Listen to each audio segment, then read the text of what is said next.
It's a Monday, everyone. It's a Monday right now, live on YouTube. It is a Monday afternoon. It's 35 p.m.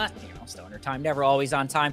This is Because Cannabis Special Edition, celebrating the launch of Courage in Cannabis, the Triumphant Stories. You know us if you've watched the show, if you've subscribed on YouTube, which you surely had, if you followed us on Spotify, if you've double dipped a little bit, who doesn't? Wherever you are listening to this podcast, available on any audio platforms as well as wayward.media, where the show is produced at. We've had many of people on associated with the Courage in Cannabis book. We are friends of the show with Dr. Bridget Williams, and we are very excited to celebrate a culmination of a multi-year process. In Dustin Cava, thank you for joining me as always on this Monday afternoon. Nothing says celebrate the occasion like technical difficulties that are your fault. You're welcome, everyone. Show's 15 minutes late, and it's 1,000% on me. I own it, though. How you doing, Dustin? I'm amazing, man. It's been a wonderful day. I'm having a blast. Me as well. I'm very excited. I'm very excited to have this show. I'm excited to have these kind of panel shows. You know, if you go back into our past video and past live streams on YouTube or on Spotify, you're going to find the 420 special. We've done two of those on April 20th, 4 hours and 20 minutes of live shows, multiple guests coming in and out, having a variety of conversations, a panel discussion, if you will. And that's what kind of today is. We have two guests, Andrea and Danielle, who were on our last 420 show. And we have Michael J. Green joining us as well. All of them contributors, people who added material to Courage in Cannabis, the Triumphant Stories. You can learn more about the book, courageincannabis.com. You can go to the comment section right now, Dustin. Scroll down. If you're watching live on YouTube, this show is going to be available on Spotify. It's normal date, Thursdays. Every Thursday, brand new Because Cannabis episode. Go to the comments right now, and you will see right there links to buy it on Kindle right now today. Dustin, you bought it right before the show. Full disclosure, it just came out today, people. Full disclosure, Dustin did click the link before the show. We haven't had a chance to read it. $2.99. $2.99, less than your overpriced coffee that you don't want to have. Inspiring stories from the many contributors of Courage in Cannabis, the Triumphant Stories, courageincannabis.com. Dustin, this is going to be a great show. Let's get going here in just a minute. Anything else to add? Anything else you're feeling? Are you vibing? Are you excited? Looking forward to today? You know what? I asked you like 19 questions. You, Dustin, you're going to be the first guest on the Courage in Cannabis, the Triumphant Stories live show. We got Daniel Simone Breen, we got Andrea Chalet, we got Michael J. Green, but Dustin Cava, you worked on the book. You were a contributor of sorts. Tell us a little bit about your journey, your time helping create the visual imagery that goes on the Courage in Cannabis, the Triumphant Stories. Yeah, I helped design the cover, and I helped build the website that they're using right now. So I don't know. I just really, the truth was that I was enamored with Bronwyn's story, who is an author within the book.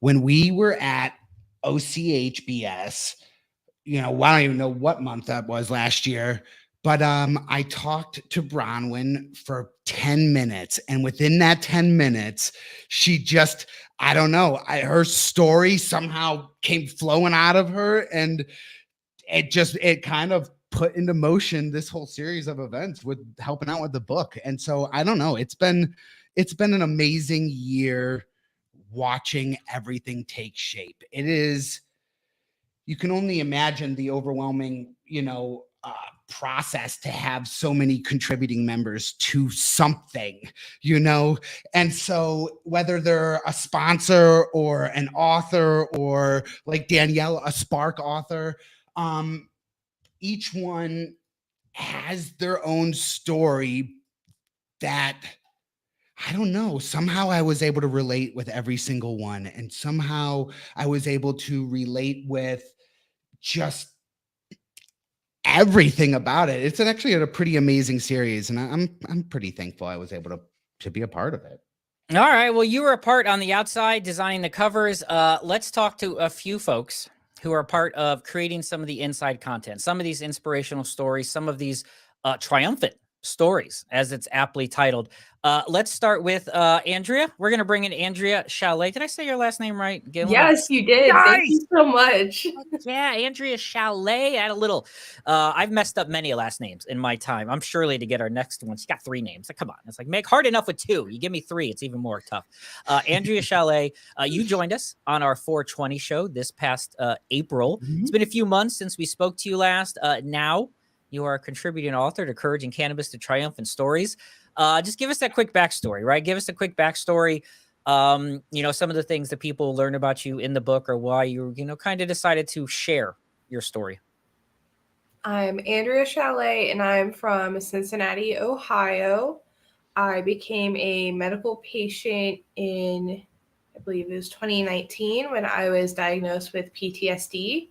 And this was when I was in school.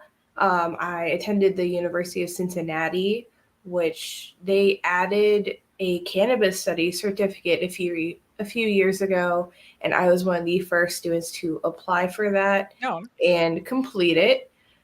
And when I graduated, I knew I wanted to work in the cannabis industry, so I actually started working on the hemp side of the industry first. Oh, very nice. Very nice.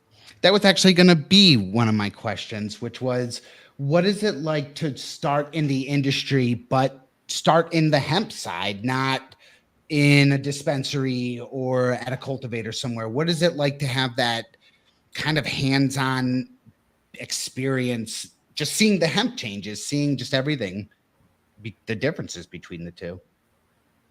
Hemp and marijuana are both absolutely amazing. But I've gotten a deeper appreciation for hemp since working with it, just because the other cannabinoids found in the plants are just as helpful to other people than Delta-9 THC. There are just so many compounds within the plant that can change our world.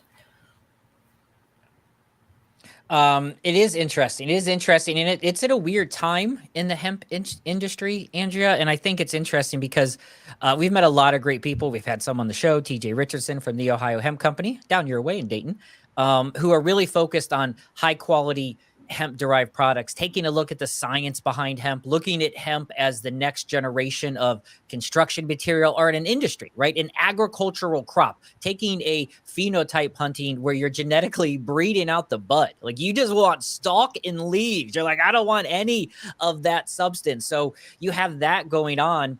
But then you have this other road when people think the hemp industry, and now you're into more of the other cannabinoids, the consumable side. Which side do you lean towards? Which is more exciting? Is it the consumable, helpful benefits that you can find in some of these additional cannabinoids, CBD, CBG? Or do you more kind of pique the interest by some of the more industrial uses that you are probably surely going to be finding down the road in popularity with the plant?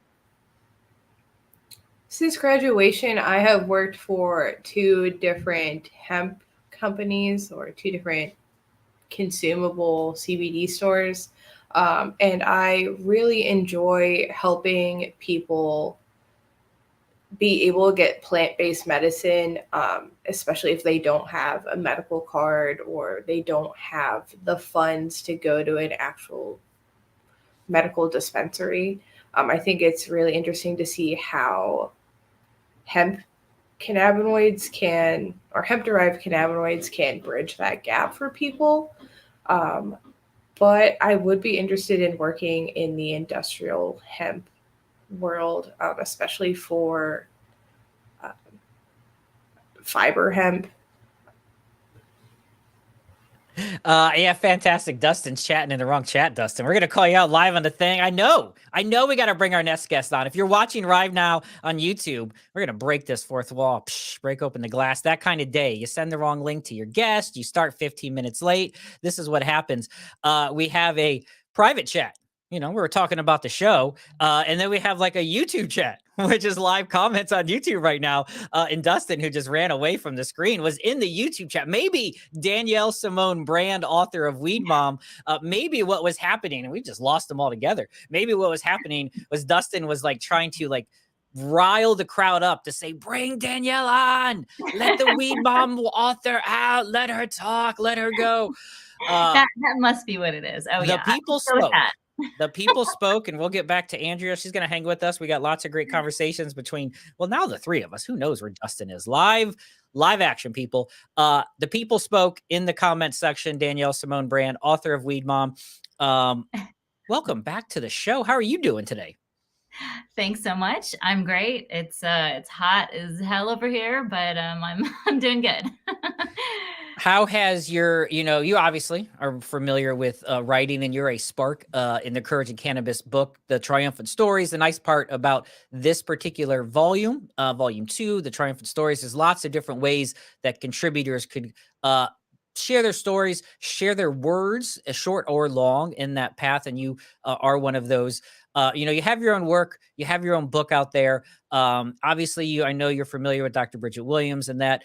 Why kind of be part of it again? Why continue to be part of this when you have kind of your own avenue to share? Why was it important to make sure that even though you're putting your own work out there, to come back to volume 2, the Triumphant Stories, and continue to share something? Yeah, well, I mean, something that I love about Dr. Bridget's work is how much she wants to involve other people. She really wants to bring in the community, share other people's stories. And that's what I did with my book, Weed Mom. But, I interviewed lots of canna moms out there from all different walks of life, and told snippets of their stories while weaving it together with my own story and with, interviews with experts. And this is like, that a next step. This project is a next step towards sharing people's stories, in a way that's just really accessible. This anthology style is really cool, and that, you can really just pick up anywhere and read a single chapter, a single spark, get something from that, and then, put it down, come back to it later. It's not linear, so you don't have to read it all from start to finish, but you can really get something from every chapter. There's so much in it. So short, long story short, I wanted to be part of it because I believe in the vision, and I want to see more stories out there about cannabis. Do you both questions? I'll start with Andrea. Did you go through and, put you on the spot here a bit, read through all the other contributors and kind of see what their stories were? Have you had a chance to flip through it and read some of the other contributions, Andrea? I have not had a chance to do that yet, but I did buy it. I at least bought the book. Oh, there you go. All right. Danielle, have you read it through it yet? I'm totally on the spot.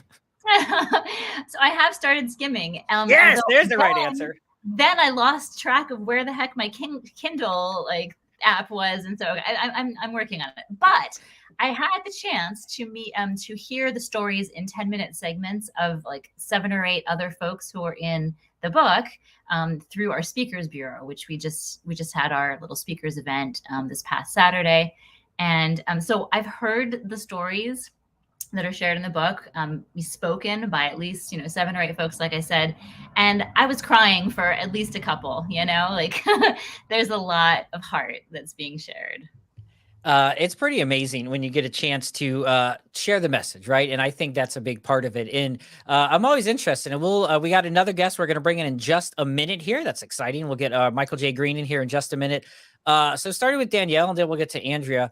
When you put this story out, both of you have told it enough that I think you're getting more and more comfortable. But when you have just a certain amount of space, when you're writing an anthology and you're trying to narrow down your journey with cannabis, or just your journey that led you to where you're sitting in front of a keyboard and you're putting your fingers on those keys to spit this out. When you're doing that, how do you know, or how did you figure out what version to share, right? There's so much to share.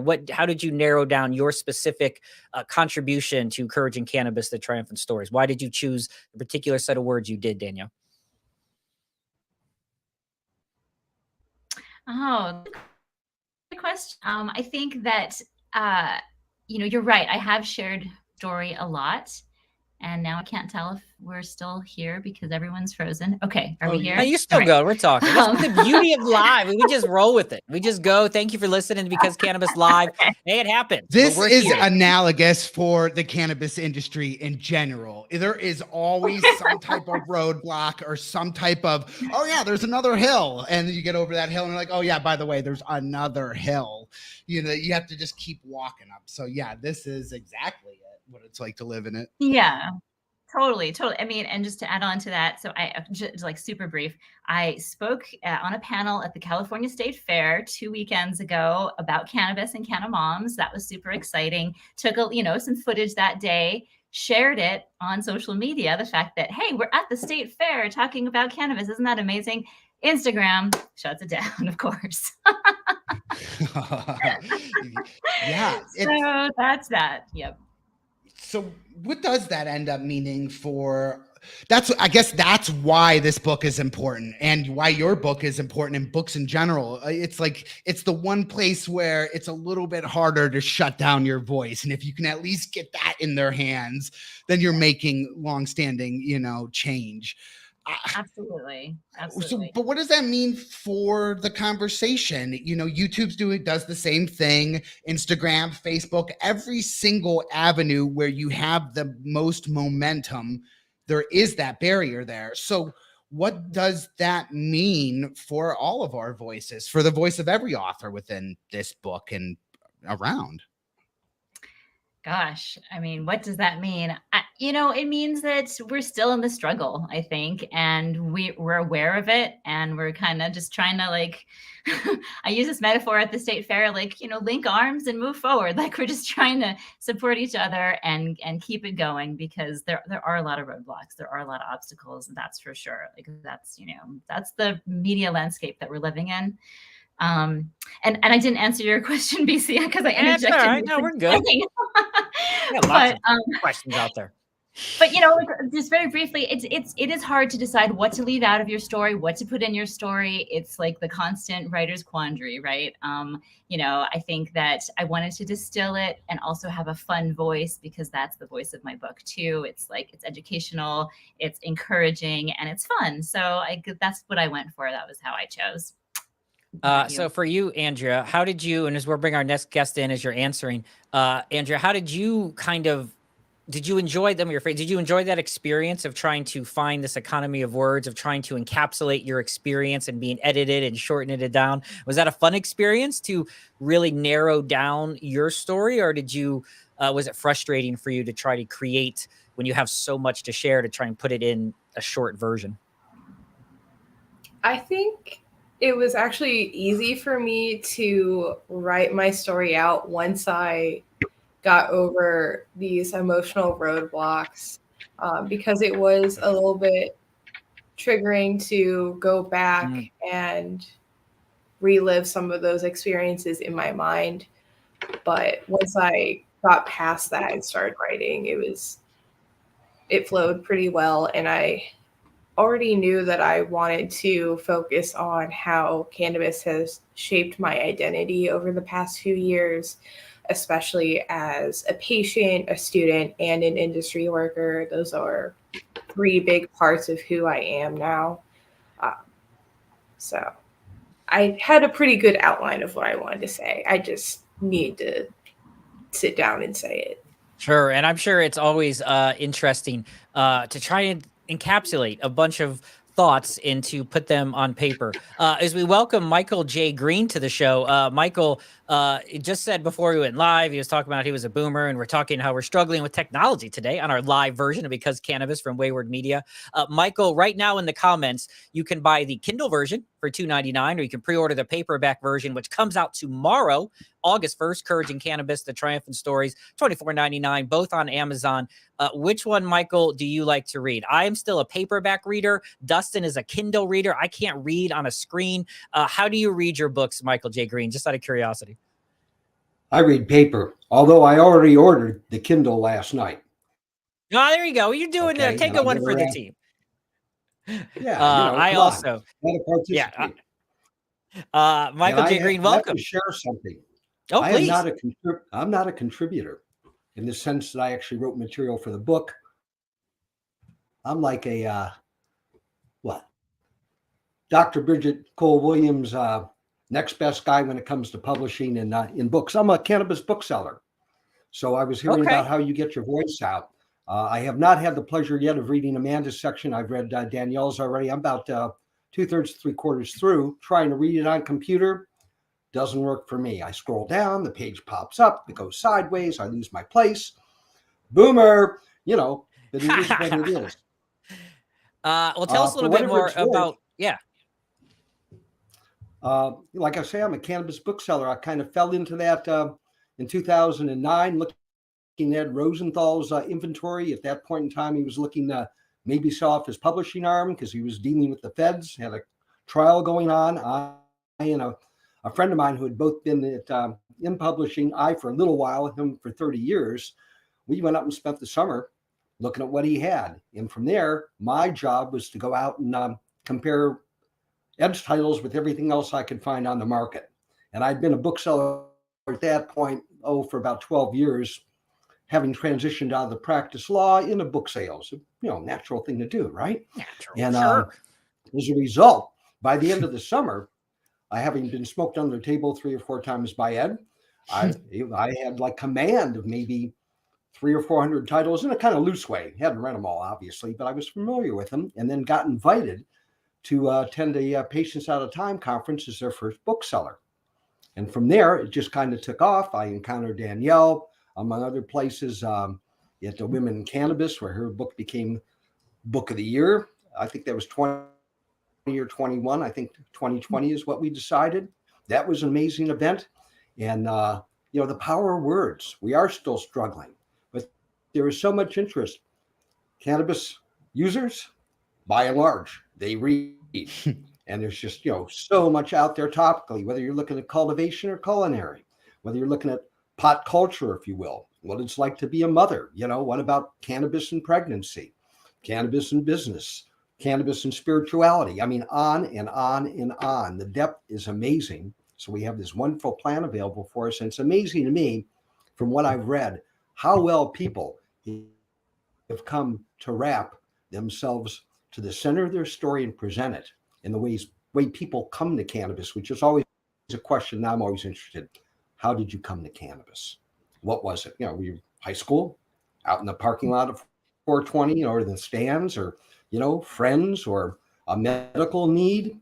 And Cannabis 1 and 2, as I've read through it so far, it's amazing the variety of ways, primarily medical for many, have come to cannabis. The most inspiring story I think I've read at the moment, or the one that really rocked me a bit, and I don't remember the author's name, unfortunately, was a woman speaking about her autistic son.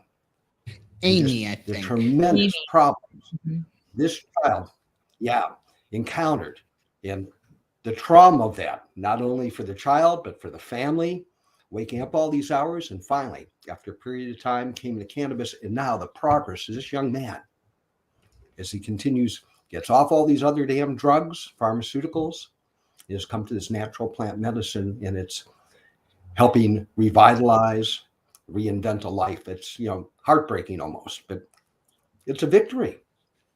It is. And it's always, it's always interesting. Andrea, for example, you're out there and you're telling your story.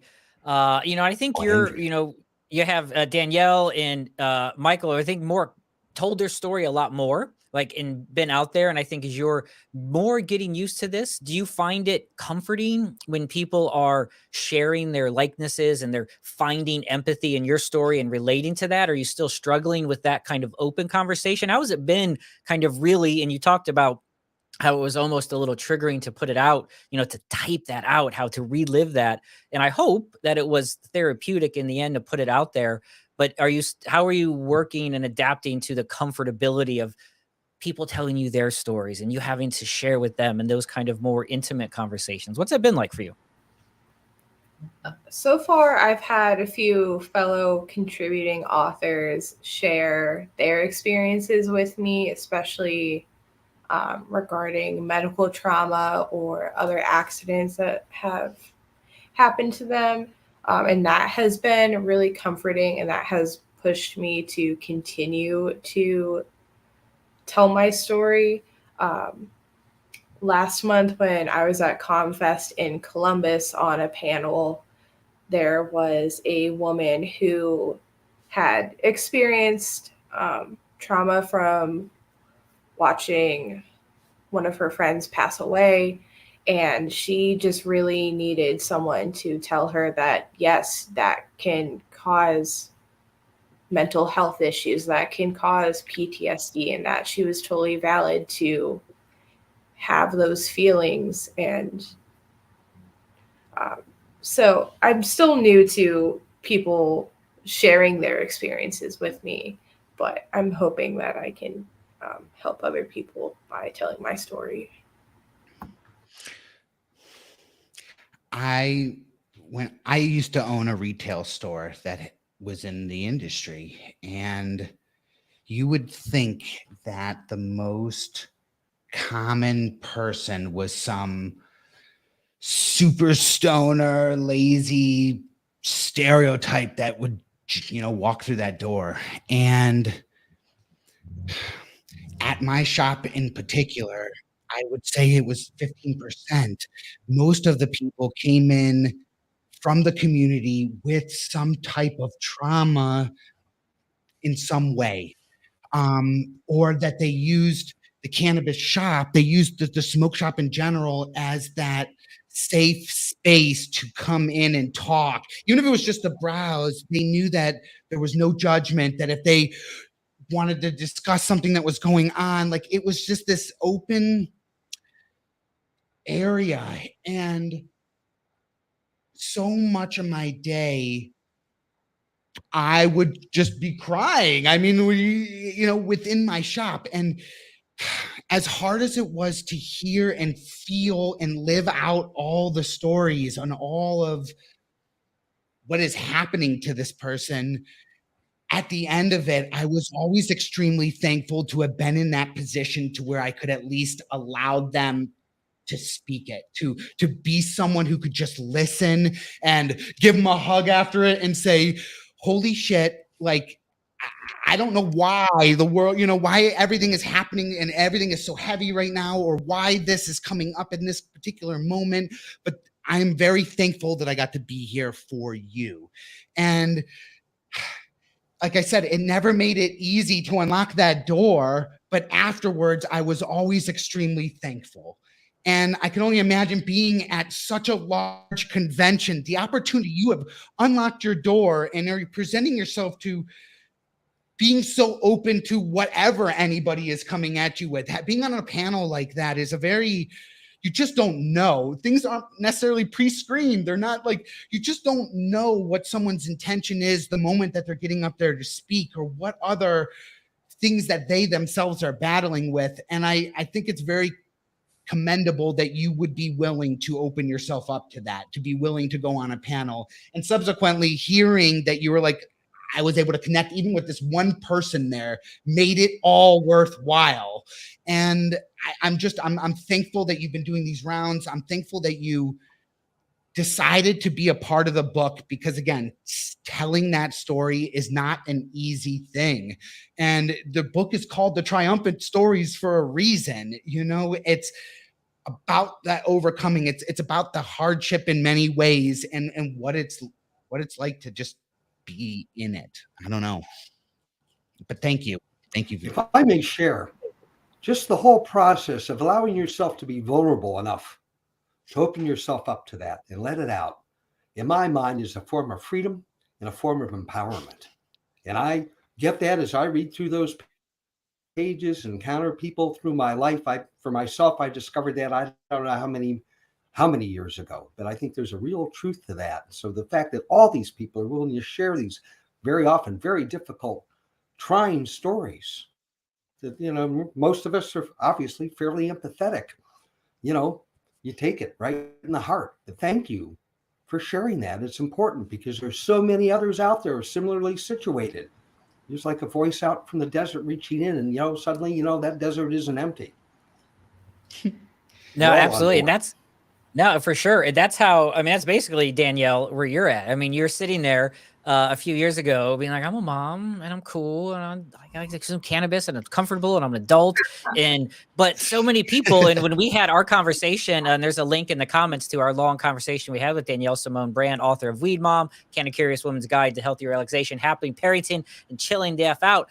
It's that scenario, though, of underrepresentation. In this case, the wine mom is cool and those things. And you're like, there's a whole nother healthier alternative out there.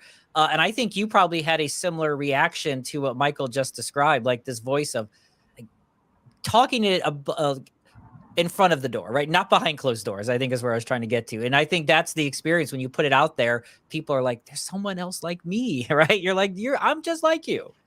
Yes, yes, absolutely. I think that is the power, like literally, of the stories. I mean, that's what this volume is called, but that's the power of the stories, is that people can relate and people can see themselves in some aspect of really every story. You know, maybe not, you know, the entire narrative, but like there's identifiable, you know, human pieces in every story that touch. So yeah, I think that's a huge part of the motivation for me. Michael, I have a question for you. If someone who's kind of curated and I would have probably read maybe more cannabis books than I have, I find it interesting. And in cannabis in the early days, you know, we had a conversation with Jorge Cervantes, you know, one of the original OGs of writing cannabis books. A lot of the early cannabis books are about growing, right? Because you didn't have YouTube to share, you know, openly. People Yes. was on the DL, you're doing that. And now we're openly sharing our stories, whether it's Weed Mom or whether it's Courage in Cannabis, or there's a ton of them, you know, available. How has it been, the iteration of like cannabis books have gone from here's how to grow it to here's our life living it? And has that been interesting to kind of see through the, you know, the lineage, the bibliography, so to It speak, has of been. cannabis books? It has been. You know, Ed Rosenthal early on with his grower guide, Jorge with three titles. He keeps inviting me to Spain, and I don't get there. I don't get what's going on. I don't. We had him on the Oh, show. Gotta He go was get- in Spain. It Yeah, looked like a like hell of a Barcelona. time. Let's go. it looked so beautiful. He looked like he His was having a face- blast out there. Yes. Oh, absolutely. Great guy to spend some time with, no question about it. But in the history of this, you know, you can look back. What comes to my mind initially are things like, Marijuana Reconsidered, Lester Greenspan. Very Dr. Greenspan kind of early on. Forbidden Fruit, another book by him. Marijuana Conviction. So there's some titles that come out in late 60s, early 70s, other than the grow books. But that is followed, his interest picked up, and it was obvious you can grow this. That's when you see people like Ed and people like Jorge publishing those books so very, very well. What I've been into, and I have to admit, I'm a yoga instructor. I know Danielle has a practice. And what I've seen over the last couple of years, a number of books. Cannabis and Spiritual Practice was put out by Will Johnson. Cannabis and Spirituality by Stephen Gray, who comments and writes a lot. A number of people, Dr. Julie Holland, for instance, contributed to that book. So expanding in terms of, she writes in the pot book, Holland, about if it was up to her, this is going back several years now, if they could have used cannabis legally at Bellevue in New York, where she was working, Bellevue mental hospital, at least a third of her patients would be off the pharmaceuticals and be consuming this natural plant medicine. The latest thing I read kind of in that realm, going back to spirituality, was The Lotus in the Bud by Hill, and that was really good. And then, of course, you have suddenly a burst. There's some older ones, but a burst of culinary books. How to cook, how to make good can of butter. And, you know, whether it's, I'm going to stumble on some names. Jeff the Chef is one. Cannabis Kitchen Cookbook. And, of course, her name is just tripping through my mind, and probably in Cannabis Butter someplace. But, you know, a half a dozen excellent cookbooks that are out there. And having said that, there's clearly more than a half a dozen. It keeps expanding. And, of course, there's what I like to call pot culture or popular culture surrounding cannabis, whether it's graphics, whether it's anecdotal, whether it is now histories of Brownie Mary and others, Dennis Perone, etc. I mean, there's millions of us. It doesn't matter like there's 1,000 stoners in this country. There's millions of us. It's time the United States Congress decided to stop being willfully ignorant and at least listen to what is out there, other than someone like Kevin Sabet, who, you know, trades in myth information, if you will, about cannabis. It just keeps growing. There's journals that become very, very popular for those that are self-medicating, or just to keep track of what it is that you like. The bottom line is there's no end to it. And the literature just keeps growing almost at an exponential rate. And it's actually hard to keep up with. Well, I mean, that satisfies the question. no, I don't know. absolutely. I guess it makes sense that it would be hard to keep up with because again, the cannabis calendar year moves a heck of a lot faster than a normal, niche business anywhere. And speaking about Lester Grinspoon, we actually had the pleasure of speaking to Dr. Peter Grinspoon, and his new book, Seeing Through the Smoke. It was just it was awesome. It was an absolutely awesome read, and just parts of what he said in the book all has stuck with me even now, which was like the very first thing that failed for us in this country was the doctors not speaking up all those years ago. It wasn't popular culture in any way. It wasn't anything but the doctors just saying, nope, we're not going to fuck with this right now. And I think that it's stuck with me that we almost bring in doctors after the fact today. It was, like I had my shop for 7 years or whatever before I even had a medical card in my state type of thing to be able to speak to a doctor about this. It always seemed like popular culture came first, but it isn't. It was the medical community just kind of walking away from their opportunity there. So it's really amazing to actually. Oh yeah, go on. No, finish your thought. I'm sorry, I don't mean to cut you off. I think that we're in a very powerful place where even though our voices are being muffled in some way, there just is this explosion. It's an explosion. And so like, they're only going to be able to grab so much of the pieces that are going everywhere. And I don't know. There's just something about it's unstoppable. We are in that age where now we get to talk to our kids. We have multi-generation conversations happening, and we're really in a place to actually change lives, whereas before it kind of felt like just conversation or just, oh, I'm going to smoke. It's just, have my tapestries on the wall. I got to smoke cannabis. Sorry. Yeah, right. It's so much more than that though. It's so true. And, you look back to the hearings back in the late 30s, the AMA shows up and they're saying to Congress, what are you doing? This is valuable medicine.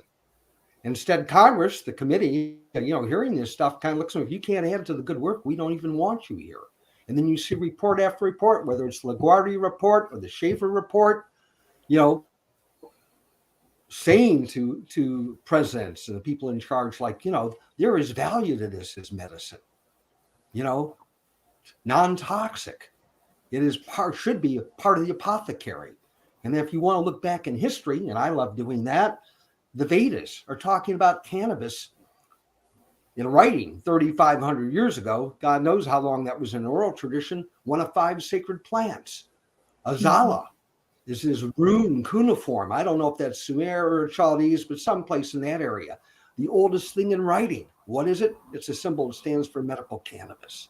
So human populations around the world have known these things. A couple of things I should have mentioned when we talk about books that I found really interesting are Robert C. Clark's book, Cannabis. It came out like in 2015 or 2016, maybe a little bit earlier, which is the bioevolution of the plant, how different cultures have used and celebrated this wonderful thing from time immemorial. Christian Rausch, who's written a number of books, Marijuana is Medicine, a little coffee table tour de force of, again, how cultures going back thousands and thousands of years before written history, and if they carried this plant and how it's shown up in China, Japan, on and on and on and on. Just, amazing.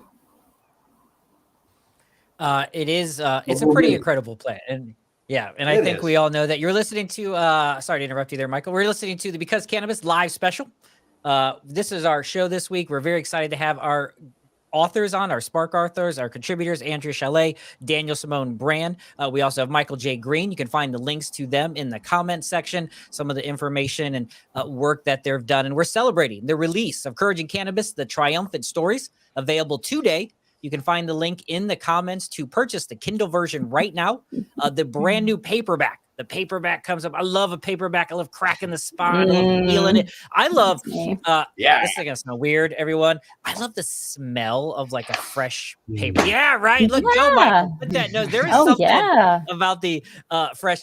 Andrea, do you have a physical copy, Andrea? Like I have to ask. I would. Yeah. I don't have a physical copy of book 2 yet, but once it comes out tomorrow, I'm gonna order it. What are you gonna do? A physical copy of book 1. Like the first time you open it, are you gonna kind of smell it? Are you gonna buy 2 copies, Andrea? That's the most important question. Are you buying 2 copies, as they say, one to show, one to go, one to give people, one to talk about, but one to kind of put in the background as a little prize? I would totally buy 2 copies. Yeah, you gotta buy 2 copies. You gotta buy 2 copies. You have to. It's one of those things. How many copies of Weed Mom did you buy, Danielle?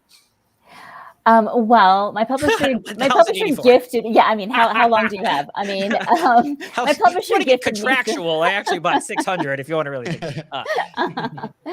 My publisher gifted me like 25 author copies, something like that. And after that, I've put in orders of 25 every few months, because I have been promoting the book for a couple of years now, and that involves a lot of, hey, you want to read my book? Come and I'll send it to you for free, for free, that sort of thing. That's when the Kindle link comes in handy. You're like, oh man, when you go to a show and you're an author and you have to lug like 50 books with you. And if you don't sell 50 books and you bring back 48 and you're like, oh my God, I wish I would have sold more than 2. That's all electronic. Send them the Kindle link on this Michael is what you do. We work with Michael, and he loves your books, which he did for me multiple times. And I love his setup with his booth and all of his Cannabis Libris books and his infectious energy. He likes to talk to people. Michael loves people. And it shows, and I'm looking forward to working with you again in your future. Yeah, absolutely. Weed Mom was certainly, for 3.5 years, one of my best sellers. It just flew off the shelf. There was nothing else quite like it out there. A complete, total turn on, epiphany. I read it. I loved it. Is there a Cannabis dad book? I had a young child. Not yet. Is there a Cannabis dad-centric book? Am I missing out on an opportunity? Should I start slamming my fingers on this keyboard right now? Start telling my story? Dad. What is it? I've been approached a lot about it. I don't know. A lot of Danielle's book resonated with me. And when I picked up my title, Weed Mom, I wasn't right off the rip thinking, oh yeah, it's going to be just for me. But honestly, like, so much of it translates. So no, yeah, it totally is cross-gen. It's not like, don't let the word mom, if you're like, freak you out. It's like one of those like chick flicks you love to see and you like really enjoyed it. That's totally dumb. I'm totally apologize, Daniel. It's an awesome book that really doesn't matter. I'm trying to say, I do think that unarticulately. I do think that moms had a harder time with the association with cannabis. I do think it's a harder conversation just for a mom to say, hey, I partake in this. It's for my well-being. Then the dad who's like, oh yeah, let's get on the boat. I'm going to wrap up a bomber and we're going to go fishing or something. It seems natural. And so I don't know. It's not exactly the same, but so much of her book still resonated. I'm happy to hear that. I am. Yeah. And, it is parenting. There's a lot that, moms and dads have in common when it comes to parenting. Of course, there are things that, speak more to sort of women's biology and, kind of like the stereotypical mental load, I guess, that, moms often carry, and dads can carry that too. Absolutely. So, I'm really happy to hear that it resonated with Canna dads as well. Canna dads. Michael, you are well read on the subject of cannabis. Dustin, pretty much every show here on Because Cannabis, produced by Wayward Media, likes to throw out terminology. He just tossed out bomber, which I've never heard before. Ham hock, was that my favorite? A ham hock. What's the weirdest terminology you've heard for cannabis that you can think of off the top of your head? Because Dustin makes up new words every show, it feels like. Give me some bizarre words. I think you've asked the wrong guy. Maybe, some call it Tante. I don't know, thousands of words. Well, not about thousands, hundreds of words to celebrate cannabis as it rears its beautiful flowery head. I don't know, I can't answer that one. You've stumped the chump here. No question about Andrea, it. Does anyone call a bomber? No one does, except for Dustin. Let's be real. No one does. Let's shame his name calling right here on live. Because Cannabis, live here on Wayward Media on YouTube. Yeah. What Got do these big let's do fat some props. lumps? Is that it? You know, right? Yes. Foot long. I'm bringing back grass. Yeah, it's a I'm bringing hog back leg. It's a big old hog leg, you know? I'm a You know, lightweight. Dustin, I'm a smokable lightweight. cannabis Two is totes. illegal in the state of Ohio. Right, Andrea? It's illegal to smoke I'm cannabis two in the totes, state of so I'm Ohio good. per regulations. As a patient, Dustin, you know that. I'm thinking Only about my big Reverb for us. Wellness CBG white flower that is just absolutely prime right now. We did run into some amazing. Andrea, I have a question for you. As someone who's into there, are you been working in the stores and kind of in that? And I feel like the hemp derived industry is still heavily produced product based, manufactured products, a lot of edibles, a lot of carts, and those things. Me and Dustin are down with the flower, particularly the CBG flower. You get some amazing white CBG flower. I don't even need my coffee. I mean, I need my coffee. Let's lie. I'm more addicted to my coffee than I am my weed. But clearly, but still, it's an amazing experience. How have you found when you talk with people, Andrea, like about flower-based hemp versus kind of THC? Is it still a lot of edibles? Are people down with the flower? What's your experience in dealing with them? If they're consuming more flower, more edibles, and how do we get them to smoke more other cannabinoids? I've had a lot of customers ask for THCA flower just because it's the closest you can get to Delta 9 without it being Delta 9. Yeah. But for the most part, I get people looking for edibles. Preach to them the CBG flower, Andrea. Because of us, tell them you got to try some CBG. Like it will. Am I right? If Danielle, Michael, you guys done the straight CBG flower? Yeah, it's an amazing. I have, absolutely. I'm down. In fact, Oh I was yeah, thinking- CBG, good stuff. I've got a digestive condition. Danielle's about to break out stuff on the side. Like here it all is. Exactly. Oh, yeah. But CBG Yeah, in yeah. particular in gummies is really nice for me. In edible form is really nice for me too, because I have a digestive issue that the CBG is like very healing for the gut. I get a lot of people interesting to me looking how for the this evolves. CBG tinctures and the CBG edibles. No, preaching the CBG. I love it. What were you gonna say, Michael? CBD is good. I've enjoyed the flower top. I think it was an ACNA, American Cannabis Nurse Association, that someone afterwards turned me on. I'm smoking something, turned me on. It was all CBD based flower, very heavily so. And I had almost like a quasi buzz. And there's just a nice feeling of calm without that psychoactive high. It was nice. I've enjoyed that a number of times going forward. But CBG, and look at how that is emerging just over the last couple of years as we begin to comprehend. And it's what now 140, 150 cannabinoids. We don't even know what all they do. We do have a sense that you want that ensemble or entourage effect.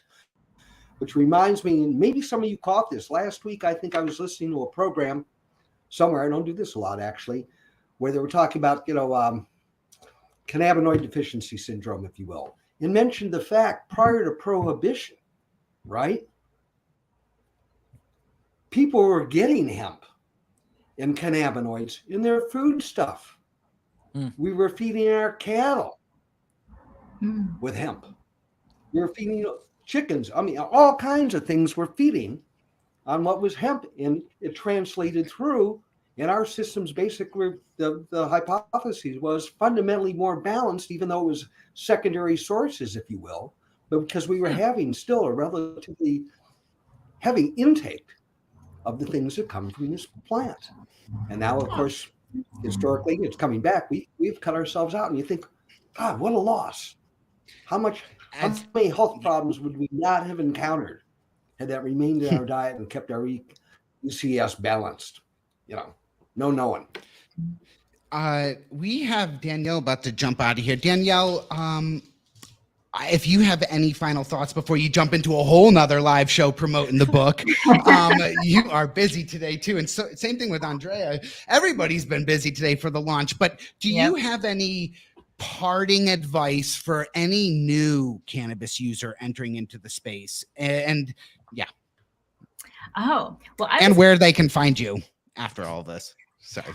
Okay, I was gonna actually say something about the book about Courage and Cannabis, if that's okay. I'm gonna wrap up about something, how I feel about the book, and that is the fact that it, just like the cannabis community, is really diverse and reflects different perspectives, people coming from all different, walks of life, ways they've been helped with cannabis, different backgrounds and all the things. And yet, like, the plant has helped and, changed our lives, all of us who are in this book. And I think that, I don't know, the power is in those stories. It's in the relatability of it. So that's the message I want, for, new folks or seasoned folks. It's really like, keep exploring, keep hearing other people's stories. That, it boosts your knowledge and boosts your empathy. And, the more we know, the better we can communicate and educate, communicate with and educate the folks around us who still don't know about this plant and all its wonderful benefits.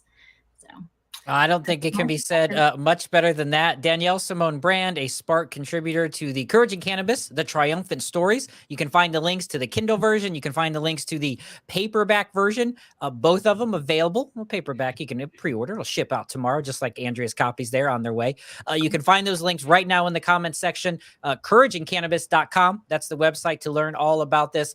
We've got a lot of comments in the comment section for you can find more information about Danielle in her book Weed Mom. Danielle, thank you for joining us. Thank you for contributing to Courage and Cannabis, the Triumphant Stories. Thank you for being on the show again, and best of luck. We really appreciate your time. Thanks so much. It's always a blast to talk to you guys. So we'll do it again soon. Thank you, Danielle. All right, we'll get some more closing thoughts as we start to wrap up here. Andrea, you are a person who's, more getting used to sharing your story. And I think there's probably less people like Danielle who are very comfortable with sharing their story. More people, and I feel Andrea is more of a kindred spirit to me. I'm still getting comfortable with sharing my story, despite the microphone and the camera in front of my face. You sounds like contributing, putting your words into Courage and Cannabis, their Triumphant Stories, has been a positive overall effect for you. What would you say to someone who is nervous to share their story, who has found, or maybe they're using the plant, maybe they're using any sort of plant-based medicine, and they're finding it to be therapeutic, they're finding it to be helpful, and they would like to share and to evangelize, but they're not quite comfortable enough to do it. And I feel like you've climbed that hurdle. You are someone who's shown that path to, how do I share it and then find power in doing that? What advice would you give to someone who's not quite sure to share, but feels like a kindred spirit to you, and they're just not quite sure how to let it out? I was very anxious about sharing my story at first, and then I realized that the vision behind this is to break the stigma down, and the more of us who share our stories, the more progress we'll be able to make in destroying that stigma. And also, it's very cathartic to take up space with your story and claim it as your own, or reclaim those experiences you've had. I don't know, proud's the wrong word, but I think it's awesome. I think it's awesome. We appreciated learning a lot about you on our 420 special. You can check out the link in the comments. But I think it's awesome. I think it's awesome that you went from someone who has found the plant, used the plant, struggled with how to say it, but then have slowly worked to it. And I can, even just from our conversation before, you can tell how much more confident you are just talking. So I'm really happy that you're able to share. Andrea Chalet, a contributor to Courage and Cannabis, the Triumphant Stories. The links are below to purchase it. So I'm really excited for you to feel that. That makes me feel good that you feel better about sharing your story. It's a heartwarming, just that part is heartwarming by itself.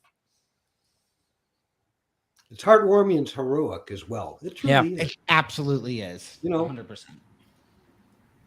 All right, let's wrap up. We're Michael J. Green. We're going to give Michael his closing thoughts. We got some links to Michael, what you're doing with all your sites in the book collection onto there. I just lost the link. I totally had it in my brain and I just Cannabis Libris. Cannabis Libris. Yeah, Cannabis Libris, patientsoutaftime.com. You can find Cannabis Libris there. We have a link in the comment section. A curator of books. You're putting it out there. Let's do the final promo for this. You've got a lot of great stories. You've come across Courage and Cannabis Volume 1. Now we have the Triumphant Stories. Where does this rank? How do you feel when you have these patient stories? You have these anthologies. There's patient stories, but not a ton of these anthology-based ones. Where do we put these in kind of the stack, the recommendation? How do we sell and get people to share more and learn more about these stories? Good question. Okay. And I don't know if I have a complete answer. What I do know is voices need to be heard. And this is an opportunity. It's a conduit. I mean, so there's a lot of people involved in trying to market this, but this is not just, oh, we want to sell a book and get number one. There's a reason and a message behind all this, because each and every one of these stories are impactful. I am amazed, and this has been mentioned already during this broadcast, just the different, as Simone said, Danielle said, the different walks of life that people represent. When I come across somebody that I would have never expected to hear a cannabis story, someone maybe that is, well, I would consider fundamental, pretty much politically far to my right, if you will, who came across this plant and found it to be a blessing. I don't know how many in the 60 or 70% of this book I've read, I do not know how many times it's come up as a blessing, is a gift from God, if you will. And these are people are being very sincere. This is not, no form of blasphemy here. The difference, the thing is, when you're looking at the Curry brothers that did some hard time, and that's kind of their background's pretty brutal, but they did some hard time. They came up and they went through a transformation. Okay. So number one, and I found this true from when going back to the 70s, when I first started toking up, it is truly transformational. I was talking about cannabis and spirituality, how this plant affects your mind, okay, and your mentality, how I approach a yoga. And there's a similarity in the enlightenment, if you will, for lack of a better word. I'm not promising you samadhi, but there it is. It's available. But every time I turn a page, come to a new story, whether it's a spark, whether it's, someone's travail, someone's problem, someone's victory. And that's what I keep seeing through almost every section of this book. There is a victory, a personal victory involved. Yes. Sometimes like, cannabis, are you crazy? Get marijuana, weed? No. Reefer madness. Look at me, obviously. Right? It's amazing. Number one, it underlines and emphasizes just how long this lie has been going on. And what the social damage of that has been. So part of this is a pushback. The stigma has been mentioned. I say give up the stigma. Be proud. Wear it on your shirt. Wear it on your chest. Let people know that we actually have access to something that is generally very, very beneficial. And the pages of Courage and Cannabis do that. Again, I think it's transformational. There are stories I haven't read. There are just so many ringing in my head. I don't know how to spit them out quickly enough to do this justice. And that's part of the problem. Okay. I can't really do this justice. I'd be the first to admit it. Worthwhile read. Courage and Cannabis 1, Courage and Cannabis 2. Absolutely. And I know there'll be more. There's discussion of Courage and Cannabis for nurses. About time. Well, it is. There's so many different stories. Yeah. Neat. So many stories you can go down. Andrea, Dustin. On and on. I don't mean to, I know you got a program to run here, so you can just go enough. No, we're always good. Here's what we got to do, Michael. We got to get you on the show, just you, because you got a long conversation. We'll definitely send you an email after this. I wanted Dustin and Andrea. You got the shirts. We didn't get the shirts, Michael. I didn't either. They got the shirt. Look at that. Look at Dustin and Andrea. You got the cannabis shirt. I'm rocking a polo. This is a patience out of time. What can I say? We like patience out of time. It's called you and Andrea. You got the shirts, Dustin. Andrea Chalet, Michael J. Green. Thank you so much for joining us on the show today. Dustin, your final words there, sir. It's been an incredible journey watching everybody take shape and watching the book take shape, watching and hearing the stories unfold. And I just appreciate every single person who's been involved with it. So thank you. Thank you all. Thank you both for joining us today too. Yeah, absolutely. Thank you to Danielle, Simone, Brand, Andrea. We'll have to get you on the show. Michael will get you guys on the show. Thank you both for joining us on the show today. I'm going to move you guys back to the lobby. Thank you both for joining us. Don't go anywhere. Hang out. We can say goodbye after the show's over. Dustin, we did it. That's our live stream this week. Because Cannabis, Wayward.media. Thank you to Dr. Bridget Williams for getting us this opportunity to promote the book. She is a friend of the show. We very much are supportive of this book, the Kindle version, the paperback. It's all over the place. You've heard the show before, but definitely check it out. Buy the book, show them support.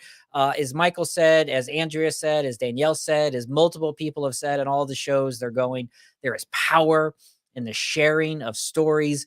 Destigmatization, easy for me to say, happens by communication, right? By just talking it out, but just getting it out there. And that's something, Dustin, you've always been really good at, just getting it out there, wearing it on your sleeve, and I think your heart and emotions and your cannabis literally is on your chest today for that.